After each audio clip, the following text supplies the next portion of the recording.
Selamat siang, Assalamualaikum warahmatullahi wabarakatuh. Ketemu lagi dengan Putri di materi yang pertama tentang proses belajar dalam promosi, kesehatan. Bagaimana kabarnya, guys? Baik ya. Oke, semangat ya untuk belajar online, untuk mata kuliah promosi kesehatan ini yang tadi Putri sudah jelaskan di, RPP, ada yang memang di-online-kan di kelas, tapi ada juga yang nanti, praktek pada saat kita sudah, pandemi Covid ini sudah, berakhir. Oke, kenapa sih mau ini belajar tentang proses belajar, karena memang belajar ini bagian dari, promosi, kesehatan. Oke, ini suasana, di kelas ya, pada saat misalnya di kelas, entah itu SD, SMP, atau SMA, kalau kuliah kayaknya duduknya nggak kayak gini ya. Ada nggak, tokoh di sini yang digambar yang mewakili, kamu? Ada? Yang tidur ini Hardi bukan? Bukan ya, Hardi selalu semangat kuliah. Ini siapa yang lagi nulis? Ibnu atau Agung? Amin gitu ya, rajin ya Ibnu sama Agung. Oke, ini adalah, proses belajar ketika di dalam, ruang kelas. Lah, apakah belajar itu hanya proses, mengajar antara guru dengan siswa aja? Apakah itu yang disebut belajar? Nah, ini kita pelajari di, teorinya. Oke, arti belajar, jadi karena di promosi kesehatan, bagiannya nanti membutuhkan yang namanya pendidikan atau pengajaran, dan pengajaran ini tidak lepas dari yang namanya proses belajar ya. Nah, ini ada teori bahwa jadi kalau bahasa besar makronya itu adalah pendidikan, terus proses belajar ini adalah mikronya. Makanya tadi bahwa belajar itu tidak lepas dari pendidikan, karena pendidikan besarnya makro, terus kecilnya langkah dari pendidikan salah satunya adalah dengan proses belajar, di dalamnya ada pengajaran. Menurut konsep Amerika, pengajaran ini diperlukan untuk memperoleh keterampilan yang dibutuhkan manusia dalam hidup bermasyarakat. Jadi menurut konsep Amerika, belajar ini adalah diperlukan oleh manusia ketika dia mau berhubungan dengan orang lain ataupun mau hidup bermasyarakat. Jadi belajar menurut konsep Amerika ini adalah segala usaha untuk eee, menguasai segala sesuatu yang berguna untuk hidup. Saya ulangi, kalau menurut konsep Amerika yang namanya belajar ini adalah segala usaha yang dilakukan oleh kita untuk, pengen berusaha menguasai, sesuatu pengetahuan atau apapun itu atau keterampilan, ataupun nilai-nilai yang berguna untuk hidup saya. Hidup saya nantinya akan bermasyarakat dengan orang lain, berhubungan dengan orang lain, yaitu tadi berguna untuk, hidup saya. Itu menurut konsep Amerika. Sementara menurut konsep Eropa, yang namanya belajar adalah menghafal, kegiatan menghafal, mengingat, dan mereproduksi sesuatu yang dipelajari. Jadi ketika saya sudah menghafal, terus mengingat, besok akan dipakai dalam hidup saya bisa melafalkan apa yang saya hafalkan tadi. Ini menurut konsep Eropa. Jadi menurut konsep Eropa lebih sempit ya, karena dia lebih ke cenderung pengetahuan saja. Tapi kalau yang konsep Amerika kan segala sesuatu yang saya lakukan, saya pengen tahu tentang apa sih dan itu berguna untuk, hubungan saya dengan orang lain. Tapi kalau konsep Eropa dia hanya hafal, mengingat, terus mampu mereproduksi apa yang tadi saya sudah hafalkan. Begitu ya, jadi lebih, sempit. Terus, apa sih alasan orang untuk mengikuti kegiatan belajar? Coba Agung, mengapa kamu belajar? Untuk mencapai, misalnya aku jawab, untuk mencapai pendidikan yang lebih tinggi, biar nanti saya bisa, bekerja, misalnya, bekerja terus berguna bagi orang lain misalnya. Ada yang alasannya seperti itu, tapi alasan tiap individu itu berbeda. Oh, misalnya saya belajar karena disuruh orang tua, kayak gitu misalnya. Atau misalnya lagi, belajar itu, oh karena saya memang pengen tahu, kayak gitu. Atau juga ada yang mungkin misalnya perawat D3 lanjut ke S1 ya karena dia ingin, memperbaiki atau tuntutan profesinya, karena, oh perawat harus S1 makanya dia belajar lagi, seperti itu. Jadi, alasan tiap individu itu mungkin akan berbeda, beda. Atau ada juga yang, dia bekerja, terus, "Aduh aku kok bosen ya," misalnya, "ya udahlah aku sekolah lagi," karena dia ingin lari dari rutinitas. Jadi alasannya sendiri-sendiri. Oke, terus proses belajar pada prinsipnya dia terdiri dari dua hal. Yang pertama adalah latihan, yang kedua akhirnya terbentuk perilaku yang baru, tingkah laku yang baru. Yang pertama latihan. Apa yang dimaksud latihan? Latihan adalah mengulang-ulang aktivitas, diulang-ulang. Jadi di proses belajar ini, prosesnya adalah mengulang aktivitas, diulang-ulang terus. Misalnya proses mau naik sepeda motor, berarti latihan naik sepeda motor diulang-ulang terus, seperti itu. Mudeng ya? Atau misalnya, cuci tangan, saya melatih anak saya cuci tangan misalnya, berarti saya melatih, kegiatan cuci tangan diulang-ulang terus. Setiap dia mau makan cuci tangan, sesudahnya cuci tangan, dan dilatihnya misalnya 6 benar. Berarti itu 6 benarnya dilakukan berulang kali. Lah harapannya ketika berulang kali dia sadar secara fisik, lama-lama kesadarannya tadi masuk ke secara psikis, jadi otomatis. Lah kalau sudah masuk ke psikis otomatis akhirnya apa? Kita akan melakukan tindakan yang tidak disadari, tanpa disadari, cepat dan tepat. Jadi misalnya anak saya udah terbiasa misalnya ya, masuk rumah ya dia harus, cuci tangan tanpa disuruh, ya karena tadi dia awalnya sadar secara fisik, selanjutnya secara psikis jadi, terbiasa, lama-lama nggak harus disuruh, dia akhirnya jadi kebiasaan, menghasilkan perilaku yang tidak disadari. Mudeng ya, jadi sadar dulu secara biologi, secara fisik, masuk ke secara psikis, selanjutnya adalah menjadi perilaku yang tidak disadari. Proses yang kedua adalah akhirnya terbentuk tingkah laku yang baru. Tingkah laku yang baru ini bisa dalam bentuk pengetahuan, keterampilan, nilai-nilai atau keyakinan, kecakapan, seperti itu ya, maupun aktivitas kejiwaan tadi. Oh, saya udah tahu tentang ini, seperti itu. Jadi, apa yang kemarin saya nggak tahu jadi tahu. Apa yang kemarin saya nggak mudeng, saya jadi mudeng. Apa yang, kemarin, belum diketahui, secara sempurna, sekarang saya jadi, tahu.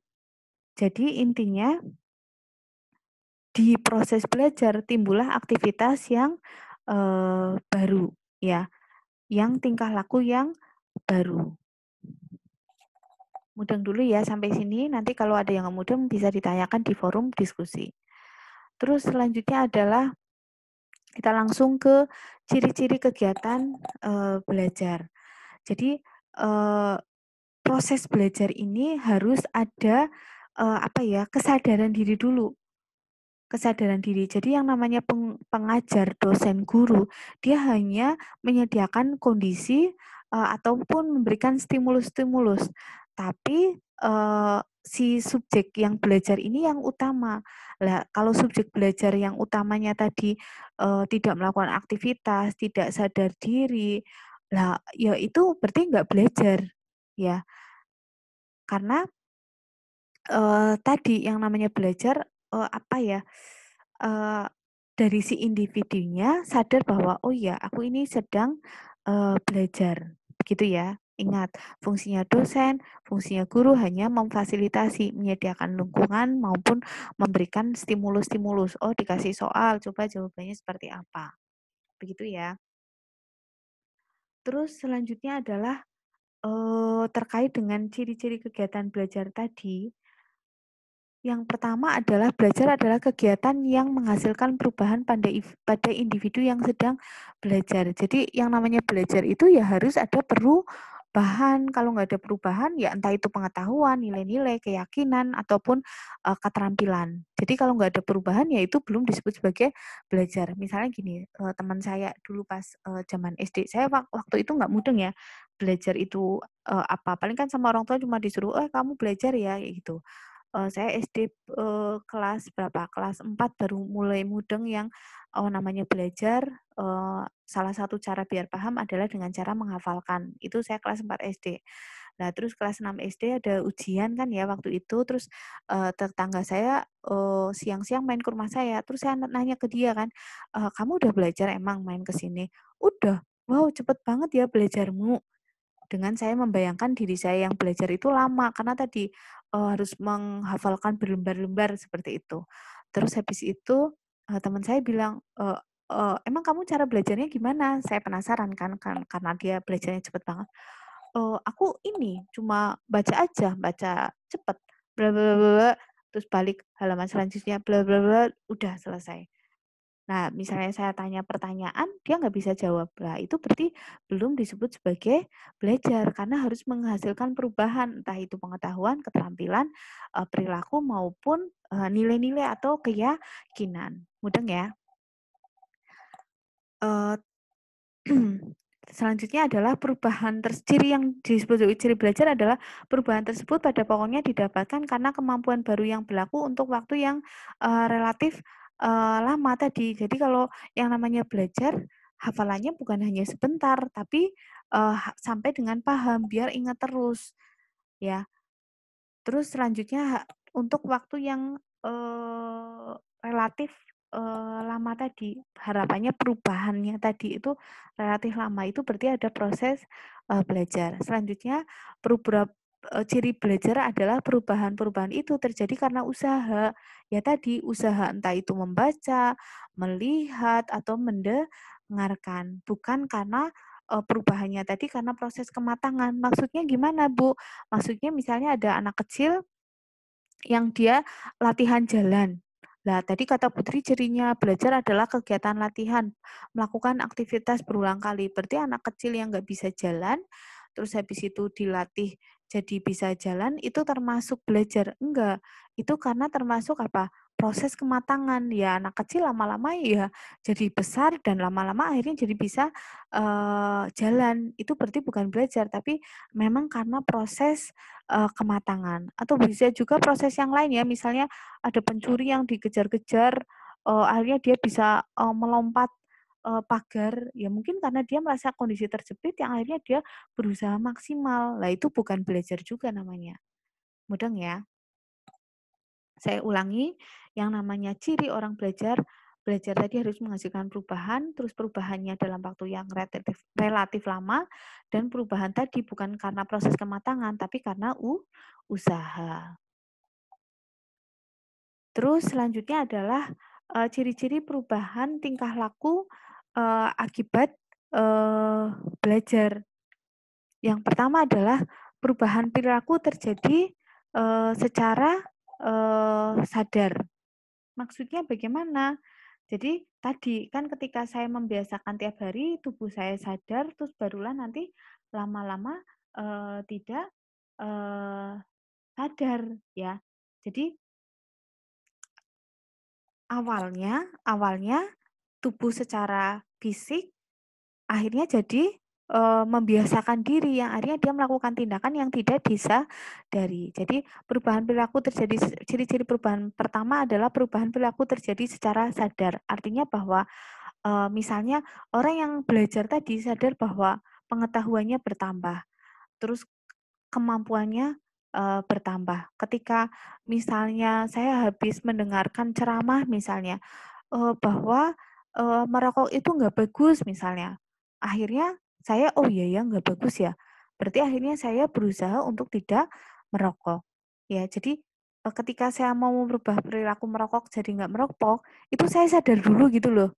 Bukan yang tiba-tiba otomatis tiba-tiba nggak ngerokok, kayak gitu. Terus selanjutnya adalah perubahan perilaku akibat belajar berkesinambungan dan fungsional. Maksudnya bagaimana? Misalnya seorang ibu yang dia habis dapat penkes bahwa menu makanan untuk anaknya itu harus sehat, harus menunya itu macam-macam, ada buah, ada sayur. Lah, ketika dia seperti itu, maka dia berusaha merubah perilaku untuk makanannya berkembang. Oh iya, makanannya harus lengkap ya, terdiri dari misalnya 4 sehat 5 sempurna misalnya. Terus akhirnya jadi berkesinambungan, besoknya dia seperti itu untuk mempraktekkan tadi menu sehat tadi, besoknya juga seperti itu. Itu artinya berkesinambungan. Terus selanjutnya perubahan perilakunya dalam hal positif dan aktif tadi ya, karena dia berusaha merubah menu, dapat pengetahuan, akhirnya dia berubah, itu termasuk perubahan yang positif dan aktif. Terus perubahan perilaku setelah belajar bersifat menetap, ya ini ciri-cirinya. Kalau yang namanya belajar berarti menetap, artinya ketika dia sudah tahu bahwa misalnya menu tadi sehat, ya dia terus-terusan, bukan yang hari ini menu sehat, besok nggak sehat. Itu berarti belum termasuk ciri perubahan perilaku akibat belajar. Mudeng ya. Terus selanjutnya adalah mencakup aspek seluruh tingkah laku. Maksudnya bagaimana? Maksudnya, semuanya. Jadi ketika misalnya gini, oh bahwa, makanan yang dibakar itu nggak sehat misalnya, saya baru tahu. Akhirnya apa? Saya nggak pernah beli makanan yang dibakar. Ketika pun beli, ya saya harus makan sayurannya sebagai antioksidan. Ketika saya punya, apa sih, alat untuk membakar, berarti saya nggak pernah pakai lagi, kayak gitu loh. Jadi mencakup seluruh tingkah, laku saya. Terus ini lanjut dulu, oke. Selanjutnya adalah kita masuk ke macam-macam, teori, belajar. Ada teori belajar Gestalt, ada teori belajar menghafal, dan teori belajar, asosiasi. Yang pertama adalah, teori belajar dari, Gestalt. Teori belajar dari Gestalt itu ngomong bahwa, intinya, eee, bahwa menurut Gestalt itu dalam, apa ya, dalam proses belajar itu guru atau dosen itu memberikan kasus studi dan harapannya, jadi memberikan masalah. Lah nanti si subjek belajar dia akan berusaha memecahkan. Misalnya gini, misalnya dikasih pemahaman si teori Gestalt itu ngomong bahwa, eee suatu perubahan yang tiba-tiba dari keadaan yang tidak berdaya menjadi keadaan yang mampu menguasai masalah ya. Terus pemahaman tadi ditransfer. Jadi intinya ketika, terjadi perubahan perilaku, dia dikasih tahu dulu, terus dikasih tahu lewat memberikan masalah, misalnya dikasih kasus, bagaimana cara meningkatkan gizi pada masyarakat. Nah, akhirnya kan mikir, lah itu adalah teori belajar menurut, Gestalt. Jadi dia yang namanya belajar itu harus berhadapan dengan yang namanya problem, solving. Terus selanjutnya adalah, teori belajar menghafal dan mental disiplin. Menghafal itu tadi melisankan secara berulang-ulang ya. Cuma kalau itu nggak diaplikasikan akan, lenyap, hafalannya akan hilang. Tapi beda kalau dengan, paham. Kalau paham itu kan berarti menerangkan dengan kalimat sendiri ya, insya Allah berarti besok-besoknya akan, ingat ya. Kalian kalau UAS, menghafalnya berapa kali satu materi? Nah, pengen nilainya bagus, saya dulu pas, kuliah itu menghafal sampai, 3 kali setiap materi. Bosan nggak? Ya bosen. Males nggak? Males. Tapi kan, itu tadi, tergantung motivasi ya. Motivasi saya belajar ya, apa, kasihan orang tua kalau saya nggak bener, ya. Jadi saya sampai menghafalkan, 3 kali. Tapi terpuaskan dengan ketika saya lari-lari ke kampus, zaman dulu belum ada siakat ya, belum ada komputer belum banyak. Jadi pengumuman nilai ya ditempel oleh BAK. Jadi dulu di SMS ya sama teman, anu, ini loh nilai ini udah keluar." Saya dari kos lari-lari ke kampus sambil deg-degan ya, "Saya dapat nilai apa ya?" Ya itu tadi, hafalan saya alhamdulillah bermanfaat karena saya dapat A, ya. Cuma kalau secara teori belajar menghafal ini nggak bagus karena harus tingkatannya ditingkatkan sampai ke paham. Terus teori mental disiplin itu maksudnya, mendisiplinkan mental melalui latihan yang terus-menerus, terencana dan, teratur ya, sehingga harapannya daya-daya ingat, daya tangkapnya itu akan, apa, dipertajam ya. Terus selanjutnya adalah untuk, menghafal sama mental disiplin lebih ke dipahamkan bahwa otak lebih sering dipakai, maka dia akan semakin, tajam ya. Nah, ke situ. Terus selanjutnya adalah teori, asosiasi. Asosiasi kan gampangannya gabungan, menghubungkan ya. Jadi menurut teori ini yang namanya belajar adalah mengambil tanggapan-tanggapan atau respon-respon dan menggabungkan tanggapan tadi dengan jalan mengulang-ulang. Saya ulangi, yang namanya teori asosiasi itu menggabungkan tanggapan-tanggapan dan mengulang-ulang. Maksudnya seperti apa? Jadi lebih banyak dikasih stimulus, terus tadi stimulus tadi digabung-gabungkan. Misalnya penkes ke masyarakat berarti tentang misalnya penyakit tipes misalnya. Oh, dikasih tanggapan bahwa oh lingkungan jelek itu bisa menyebabkan penyakit, minum air mentah juga bisa menyebabkan penyakit misalnya. Nah, info-info dari tadi terus dari yang pertama kedua itu digabung-gabungkan itu adalah teori asosiasi. Yang namanya belajar adalah menggabung-gabungkan respon atau tanggapan. Terus selanjutnya adalah teori dari Bandura, terkenal sebagai teori belajar sosial ya. Teori belajar sosial maksudnya seperti apa?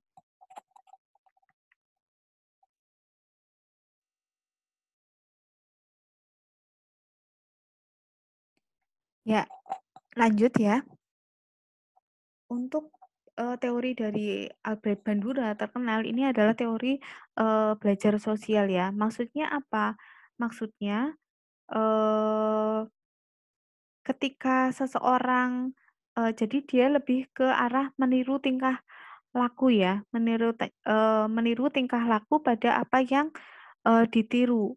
Contohnya misalnya ketika ada seseorang yang mendengar atau melihat kecelakaan yang mengerikan, maka dia akan menangis, terus sampai ikut apa ya, merasakan penderitaan tadi. Ini menurut si Bandura, teori belajar sosial, karena ada peniruan tingkah laku yang baru. Terus selanjutnya adalah faktor yang mempengaruhi proses belajar. Ada 4, ada faktor materi, lingkungan, instrumen, dan faktor individu. Yang pertama adalah faktor materi. Faktor materi apa maksudnya? Faktor materi itu misalnya belajar antara pengetahuan sama keterampilan, beda nggak? Beda ya. Kalau pengetahuan mungkin lebih cepat, tetapi kalau keterampilan dia harus berulang kali agar bisa. Jadi tergantung dari materi yang akan diajarkan, mau tujuannya apa, ya. Atau materinya itu berat-berat enggak, susah-susah enggak, kata-katanya susah-susah, otomatis ya proses belajarnya akan lebih lama. Selanjutnya adalah faktor lingkungan. Lingkungan ini ada 2 ya, lingkungan fisik dan lingkungan psikis. Lingkungan fisik itu misalnya dari suhu, kelembaban udara, sama kondisi tempat belajar. Yang kedua adalah lingkungan sosial. Lingkungan sosial itu di sekeliling kita ramai apa enggak? Oh, kita belajar di dekat pasar ya, susah ya. Terus apakah gaya belajar itu bisa berubah, Putri? Putri secara pengalaman bisa ya, bisa berubah. Saya tipe yang belajar itu yang harus sendirian, harus sepi, nggak bisa pakai musik, pokoknya harus sepi. Terus lisannya memang tipe lisan ya, diulang-ulang, ngomong berulang kali, seperti itu. Ini adalah faktor, itu berarti. Nah, terus pas kuliah, Putri kan dari keluarga nggak mampu ya, tapi Putri bilang ke ibu, "Bu, walaupun kita nggak mampu, saya tetap pengen ngekos yang sendirian ya." Karena tadi saya tipe belajar yang nggak bisa ada ramai, ada orang lain itu nggak bisa, kayak gitu. Terus akhirnya memang saya ngekos sendiri, otomatis belajar ya aman, lancar ya. Terus selanjutnya pada saat bekerja pertama sebelum di Harbang, saya di Bumi Ayu dan waktu itu tinggal di asrama. Tinggal di asrama kan otomatis nggak sendiri, tinggalnya bareng-bareng dengan yang lain. Lah kan nggak bisa ya, yang aku mau tinggal sendiri aja, jangan ada orang lain, nggak bisa. Jadi tetap harus dengan orang lain. Akhirnya metode belajarnya diubah, nggak lagi yang dermemel, tapi dalam bentuk tulisan tangan. Seperti itu. Jadi gaya belajar itu bisa berubah. Dan faktor lingkungan emang mengaruh ya. Saya ulangi, faktor lingkungan ada 2, lingkungan fisik dan lingkungan sosial. Lingkungan fisik yang pertama adalah dari dingin apa enggak, panas apa enggak, sama kondisinya, bau apa enggak gitu ya. Terus yang kedua adalah lingkungan sosial, ramai atau tidak, gaduh atau tidak. Selanjutnya adalah faktor instrumental. Faktor instrumental di sini itu maksudnya apa? Jadi terdiri dari perangkat belajarnya, ya, perangkat keras ataupun perangkat lunak, ya. Perangkat di sini termasuk ketika belajar butuh apa sih? Oh, butuh materi, butuh pengajar, butuh fasilitator, butuh metode, butuh kurikulum. Itu adalah faktor instrumen. Terus yang terakhir adalah faktor individu, dari individu kita sendiri, ya, dari fisiknya bagaimana, lagi sakit apa enggak, kondisi panca indera kita bagaimana, sama kondisi psikologis, ya kan, motivasinya bagaimana, lagi ada masalah apa enggak, lagi marahan sama pacar apa enggak, atau yang lainnya itu juga ngaruh ya. Terus ada juga teori yang lain di sini yang mempengaruhi ada faktor manusia, faktor beban dan tugas materi, cara pelaksanaan dan feedback. Manusia tadi bisa fisik, psikis, sama bakatnya, IQ-nya ngaruh ya. Terus selanjutnya adalah faktor beban tugas dan materi. Kalau beban tugasnya terlalu banyak ya akhirnya eee, proses belajarnya jadi lebih lama ya.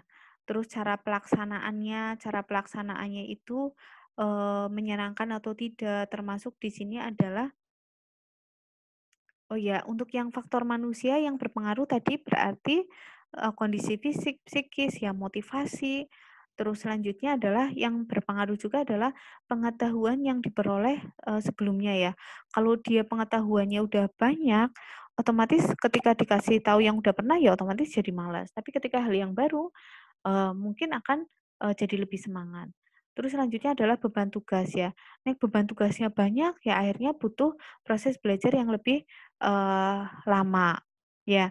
Yang materinya kompleks juga otomatis jadi lebih berat ya. Di sini juga termasuk materinya jelas apa tidaknya. Selanjutnya adalah cara pelaksanaan. Kok bisa ngaruh? Ya tadi karena ada fasilitasnya, sumbernya, fasilitasnya enak enggak, terus sumber belajarnya mudah dipahami apa enggak, ya, itu juga berpengaruh. Yang terakhir adalah feedback atau umpan balik. Umpan balik ini sangat penting ya, enggak harus berupa yang dikasih hadiah, tapi berupa kalimat yang, "Oh ya ini sudah benar, sudah bagus," itu juga ngaruh ya, jadi lebih semangat. Nah, ini pengalaman kalau saya biasanya dulu, zaman dulu kuisnya itu via tulisan tangan ya, apa sih, evaluasi pendek itu loh, pertanyaan pendek. Kadang kalau saya koreksi, habis itu udah kan nggak ngajar mahasiswa lagi misalnya. Itu ngoreksinya itu kan misalnya di waktu-waktu setelah UAS ya. Itu akhirnya kertasnya tidak terbagikan ke mahasiswa. Itu berarti saya tidak memberikan feedback karena tiba-tiba langsung keluar nilai kuis ya. Nilai kuisnya tadi berapa, harusnya kertasnya itu dikembalikan ke mahasiswa karena sebagai bentuk feedback. Selanjutnya adalah ada yang namanya proses pembelajaran pada orang dewasa ya. Ada pedagogi sama andragogi. Kita lihat nanti bedanya. Andragogi itu pada dewasa, pedagogi itu pada anak-anak. Oke, kita lihat kalau pembelajaran pada andragogi, pada pedagogi pada anak kecil itu pusatnya di gurunya ya. Kayak ngajarin anak TK berarti pedagogi ya. Semuanya berfokus ke guru. Tapi kalau andragogi pada orang dewasa, justru yang jadi pusat adalah si mahasiswa. Kita lihat perbedaannya. Oke. Yang pedagogi, konsep diri peserta didik itu pedagogi kan pada anak ya, masih tergantung pada gurunya. Kalau andragogi pada dewasa, dia sudah mulai self-directing, artinya dia udah tahu, aku harus belajar apa, bagaimana cara mengambil materi itu, gitu. Tapi kalau pada anak-anak, tergantung banget pada gurunya. Selanjutnya, pengalaman peserta didik, ini kalau pada orang dewasa, ini akan jadi kayaan sumber bahan ajar untuk diri sendiri dan orang lain. Terus kalau pada anak-anak ya belum bisa dibentuk. Selanjutnya, kesiapan belajar peserta didik, eee, harus ada pakai seragam ya, karena untuk melatih, disiplin. Tapi kalau yang dewasa nggak perlu. Terus orientasi bahan ajar. Kalau, pedagogis pada anak-anak orientasinya pada, subjeknya. Tapi kalau pada andragogis, pada dewasa, itu lebih banyak sering dikasih tugas sama dikasih masalah ya. Jadi makanya kalau kuliah tugas baik itu ya karena sebagai sarana kalau pada orang dewasa, berlatih untuk mengambil keputusan sendiri, beda dengan anak-anak. Terus selanjutnya motivasi belajar kalau pada anak-anak ya, dikasih pujian, hadiah, dan, hukuman. Pada dewasa itu nggak perlu, sudah nggak perlu, tapi lebih ke yang dibutuhkan adalah dari diri sendiri. Saya ingatkan kalau pada anak-anak fokus belajarnya adalah pada gurunya, dia pemegang semuanya, tapi kalau pada dewasa fokusnya nggak di guru, tapi di mahasiswa, di orang dewasanya. Selanjutnya adalah, prinsip-prinsip, belajar. Prinsip-prinsip belajar ini dari sumber buku, Noto Atmojo ya. Yang pertama, belajar adalah suatu pengalaman yang terjadi di dalam, diri si belajar yang diaktifkan oleh individu itu sendiri. Jadi, proses belajar ini dikontrol dikontrol oleh si pelajar sendiri, bukan oleh si pengajar. Jadi ketika maaf saya sebagai mahasiswa, berarti kontrol saya belajar ya di saya, bukan di dosen saya, bukan di, guru saya. Eee anak saya kemarin dia belum dia kalau tahu bahwa, "Oh aku sedang belajar ya," dia langsung, nggak mau. Jadi dia tipe yang apa-apa itu harus, dialihkan dengan mainan, terus bukan dianggap sebagai, "Ini loh kerjaan kamu selama ini." Dia kan TK, dia, apa sih, sekolah dari rumah ya. Lah, terus misalnya disuruh membuat, awal-awal sekolah itu cuma, gurunya itu men-share tugas, lewat WA group misalnya, "Oh hari ini jam 7 sampai jam 12, si anak tidak boleh pegang HP, terus si anak harus murojaah surat," misalnya, terus si anak harus membereskan tempat tidur. Udah gitu doang, nggak ada yang dia harus buat keterampilan apa dan sebagainya, dan tugas kayak gitu kan cepet ya. Terus saya pas lagi ada form, apa sih, diskusi via itu tuh, eee, orang tua, memberikan masukan, terus saya bilang bahwa, pembelajaran online dengan anak harus lebih diaktifkan lagi, si guru harus sering live dengan, siswanya, terus keterampilan lebih diseringkan, karena ini anak TK kan, skill untuk menggunting, menempel itu harus lebih sering ini. Terus akhirnya setelah dapat masukan dirubah, bahwa si anak hari ini punya tugas menggunting, menempel, gitu-gitu kan. Terus, sepulang saya kerja, terus saya kira, "Kita ada tugas nih dari, ustazah, kamu harus gunting gini ini ini." Jadi kalau dia dengar bahwa ini tugasnya dia nggak mau. Nah, padahal yang benar itu, dia harus sadar dulu bahwa ini tugasku. Tapi karena dia nggak mau, ya sudah kita sambil, "Oh ya udah ibu bantu." Lah terus nanti kalau dia udah asik sendiri ya, ngelem sendiri, motong sendiri. Terus, saya kan diem, karena itu tugasnya dia kan. Terus saya cuma dalam hati, "Oh alhamdulillah dia sudah mulai belajar gunting, sudah mulai belajar nempel." Lah kalau dia sadar bahwa saya nggak ngapa-ngapain, dia ngapa-ngapain, dia langsung marah, "Ibu, kok aku sendiri? Ibu bantuin dong, ibu nggak ngapa-ngapain. Kok aku sendiri, Bu?" Gitu. Dia langsung udah mulai nangis kayak gitu. Terus saya dalam hati, yang sekolah siapa ya kan yang melakukan, siapa. Cuma kan dia tipe yang harus dirayu. Jadi, "Iya iya ini Ibu bantu." Jadi saya pura-pura motong lagi. Jadi yang penting saya pura-pura beraktivitas. Yang tadi saya itu belum benar karena yang namanya belajar adalah si anak sadar bahwa aku lagi, belajar ya. Jadi, dikontrol, proses kontrolnya tadi sama si, pelajar, bukan sama, pengajar. Walaupun memang kita nggak boleh memaksakan sesuatu terhadap, siswa ya. Selanjutnya prinsip yang kedua adalah belajar adalah proses kerjasama dan, kolaborasi ya. Jadi makanya ketika ada prinsip ini, makanya ketika, dosen memberikan tugas atau guru memberikan tugas, itu memberikan tugas kelompok karena di situ harus ada, kerjasama dan kolaborasi. Kenapa? Ya karena, apa ya, untuk melatih sosialisasi dan juga untuk melatih, pengalaman antar siswa kan, berbeda. Kalau berbeda otomatis bisa saling melengkapi dan kerjasama ini akan memperkuat yang namanya proses belajar dan orang pada dasarnya, pada hakikatnya kan bergantung pada orang lain dan senang kalau saling membantu. Makanya prinsip belajarnya adalah saling membantu, saling bekerja sama dan kolaborasi.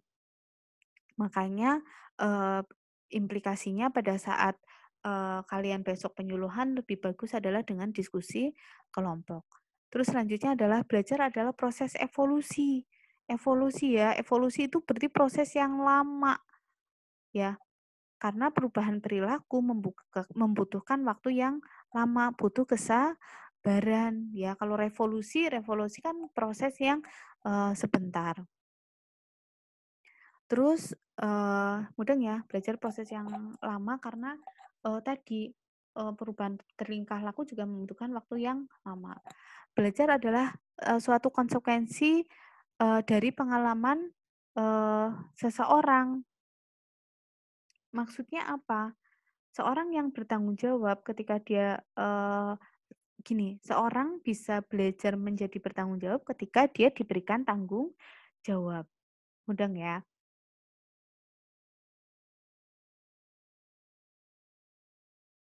Sehingga untuk belajar yang efektif bukan hanya memberikan informasi, tapi juga harus diberikan pengalaman, ya. Selanjutnya adalah belajar adalah proses emosional dan intelektual. Karena tadi belajar itu dipengaruhi oleh kondisi psikis dari si pelajar, ya. Emosinya ngaruh, ya. Psikisnya berpengaruh. Makanya iklim belajar harus apa ya, dibangun sendiri, motivasi, aku harus gembira, terus tidak terlalu formal. Terus selanjutnya adalah belajar bersifat individual dan unik tadi, karena gaya belajar sendiri-sendiri. Tadi yang saya bilang, saya nggak suka musik, saya lebih senang ngomong ataupun nulis sendiri, saya suka yang sepi misalnya. Dulu pernah pas zaman SMA, ini cerita nggak penting, saya lagi belajar, ingat banget ya belajar sosiologi, apa sosiologi kan kelas 2. Sosiologi kan banyak hafalannya ya, jadi memang harus, menghafal. Terus habis itu ternyata teman yang saya sukai datang ke rumah. Oh my god, langsung hafalannya Putri hilang semua. Jadi memang Putri nggak cocok buat, apa sih, pacaran, suka-sukaan saat, sekolah, karena itu, mengganggu ya, benar kata ibunya Putri. Lah mungkin ada yang seperti itu, jalani aja, nanti toh jodoh juga nggak akan kemana ya. Putri jadi penasaran ini gaya belajarnya Amalia sama Rizky gimana? Terus selanjutnya adalah oh ya, yang terakhir, prinsip belajar yang terakhir adalah belajar adalah penemuan diri sendiri. Maksudnya gimana nih? Belajar adalah penemuan diri sendiri. Ini bahwa penggalian ide-ide itu dilakukan oleh diri sendiri. Jadi makanya belajar itu ya sendiri-sendiri ya, karena motivasi, terus ide-ide apa yang dibutuhkan, apa yang ingin aku capai ya berbeda antar tiap individu. Akhirnya dia akan mencari sendiri. Makanya prinsip belajar adalah penemuan diri sendiri. Karena tadi menggali ide itu berhubungan diri sendiri, ya. Terus jenis-jenis belajar, jenis-jenis belajar di sini ada belajar konsep, belajar prinsip, belajar memecahkan masalah, belajar partisipatif, dan belajar penelusuran dan penemuan. Yang pertama adalah belajar konsep. Belajar konsep itu berarti belajar ilmu pengetahuan, hasanah ilmu pengetahuan ya. Dan intinya belajar konsep ini adalah belajar teori. Ya. Selanjutnya adalah misalnya ibu anaknya kurus, maka dia akan berusaha mencari tahu tentang makanan bergizi. Berarti dia belajar tentang konsep makanan bergizi. Terus selanjutnya adalah belajar prinsip. Belajar prinsip itu berarti mempelajari hubungan konsep-konsep yang memiliki arti tertentu menurut aturan tertentu. Jadi belajar prinsip itu intinya belajar konsep yang punya arti tertentu. Misalnya, seorang ibu yang menghadapi anaknya yang, sakit. Oh, berarti dia harus, belajar tentang, prinsip-prinsip, melindungi anak dari, penyakit, gitu ya. Selanjutnya adalah belajar memecahkan, masalah. Belajar memecahkan masalah itu artinya, eee, mempelajari mempelajari cara-cara memecahkan masalah yang dihadapi. Contoh misalnya, ada ibu yang menghadapi anaknya yang, tidak mau makan, maka dia bisa aja, eee, belajar, gimana caranya biar anaknya mau, makan. Oh, bisa aja dia akhirnya mengganti, jenis makanan, terus mencari vitamin untuk menambahkan nafsu makan. Selanjutnya adalah belajar partisipatif. Partisipatif itu artinya belajar bersama-sama, dengan temannya. Ini tanpa fasilitator juga nggak apa-apa, tapi dengan, teman-temannya. Terus selanjutnya adalah, belajar penelusuran dan penemuan. Ini hampir kayak, penelitian yang akhirnya diambil suatu kesimpulan. Dan penelusuran dan penemuan ini, melatih, seseorang untuk, melakukan analisis. Selanjutnya adalah belajar oh ini aja ya. Terus selanjutnya adalah penentu keberhasilan, oh ini lanjutannya maaf, belajar kuantum. Ini termasuk, jenis belajar ya. Belajar kuantum itu artinya dia belajar seluruh konsep ya, entah itu, dia menggunakan sumber daya pendidikan, semuanya dia gunakan. Entah sumber daya materi, sumber daya dari pendidik, lingkungan, waktu, semuanya diambil. Berarti itu adalah belajar kuantum. Jadi mengoptimalkan semua sumber daya, pendidikan. Selanjutnya adalah belajar kontekstual kolaboratif. Kalau kontekstual itu artinya nggak hanya melulu, teori, tapi teori yang diaplikasikan, yang bisa diaplikasikan, yang bisa dia temui di kehidupannya. Kalau kolaboratif berarti, dengan orang lain ya, bekerja sama dengan, orang lain. Maksudnya apa? Berarti si anak dilatih untuk, dikasih teori yang bisa diaplikasikan di rumah, hubungkan dengan rumah biar dia lebih ingat, kolaborasi, dilatih bekerja sama dengan, anggota, temannya, seperti itu. Kayak misalnya makanya SD sekarang kan belajarnya tematik, ya kan. Tematik tuh gimana? Ya ketika, tema satu misalnya lingkungan hidup, ya sebenarnya sebenarnya di dalamnya sudah ada bahasa Indonesia, sudah ada, kasus latihan untuk menghitung gitu. Makanya namanya bukan pelajaran matematika, bahasa Indonesia itu enggak, tapi tema satu. Karena di tema satu itu ada matematika, ada bahasa Indonesia, ada, kewarganegaraan, seperti itu. Selanjutnya adalah, jenis belajar, belajar SCL, Student Center Learning. Ini belajar pada, andragogi orang dewasa, studentnya yang jadi, pusatnya dan pembelajaran SCL banyak banget, bisa dengan role play, dengan diskusi kelompok, SGD ya, small group discussion, bisa juga dengan jigsaw yang sering dilakukan oleh dosen, itu adalah metode pembelajaran SCL, Student Center Learning. Terus selanjutnya adalah faktor penentu keberhasilan belajar. Ada usia. Usia ngaruh ya, karena secara, teori kayak misalnya, oh semakin tua indera-indera penglihatan, pendengaran semakin, berkurang, ya otomatis berpengaruh terhadap keberhasilan belajar.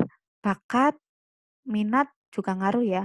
Kapasitas belajar itu artinya, berapa banyak yang dipelajari. Semakin banyak otomatis, angka keberhasilannya semakin sedikit kalau dia tidak berlatih banyak. Selanjutnya adalah, tujuan belajar. Tujuan belajar tuh hampir kayak motivasi ya, ketika motivasinya besar ya otomatis keberhasilan, belajarnya tinggi. Selanjutnya adalah pengertian yang akan dipelajari. Artinya gini, ketika saya belajar suatu topik misalnya tentang COVID, saya belajar tentang COVID. Oh, terus akhirnya saya tahu bahwa, oh COVID berguna untuk ketika saya tahu otomatis saya bisa mencegah. Lah, ketika saya paham bahwa itu akan berguna untuk hidup saya, maka tingkat keberhasilan belajar saya akan semakin tinggi. Jadi, tergantung kesadaran, pengertian akan hal yang akan dipelajari. Kayak kalian belajar di keperawatan, oh sadar bahwa itu nanti akan dipakai ketika bekerja di rumah sakit, ya otomatis kalian akan lebih semangat, otomatis keberhasilan belajarnya juga akan lebih tinggi. Selanjutnya adalah pengetahuan tentang keberhasilan dan kegagalan. Artinya ketika seorang individu itu tahu bahwa apa, mmm, kalau rajin belajar akan berhasil, kalau malas akan gagal, ya otomatis dia akan berusaha belajar, banyak hal. Terus selanjutnya adalah nah, lah promosi kesehatan ini sebagai salah satu proses belajar, karena di promosi kesehatan nanti akan ada, perubahan struktur kognitif. Kognitif artinya apa? Pengetahuan, perubahan motivasi, karena tadi dikasih tahu aja ngerokok ya, nanti kalau ngerokok nggak bisa lihat anakmu besok loh, ngerokoknya sekarang, besok pas punya anak kamu sakit-sakitan. Nah itu, akhirnya terjadi perubahan motivasi. Terus perubahan dalam kemampuan mengatur dan mengarahkan otot-otot tubuh, karena tadi, promosi kesehatan salah satunya apa sih, memberitahu untuk pola hidup sehat dengan olahraga, ya otomatis, eee di sini kemampuan, mengatur dan mengarahkan otot tubuh akan, berubah, seperti itu. Ya, saya rasa itu dari Putri, kalau ada yang nggak mudeng silakan nanti ditanyakan di, forum. Terima kasih. Wassalamualaikum warahmatullahi wabarakatuh.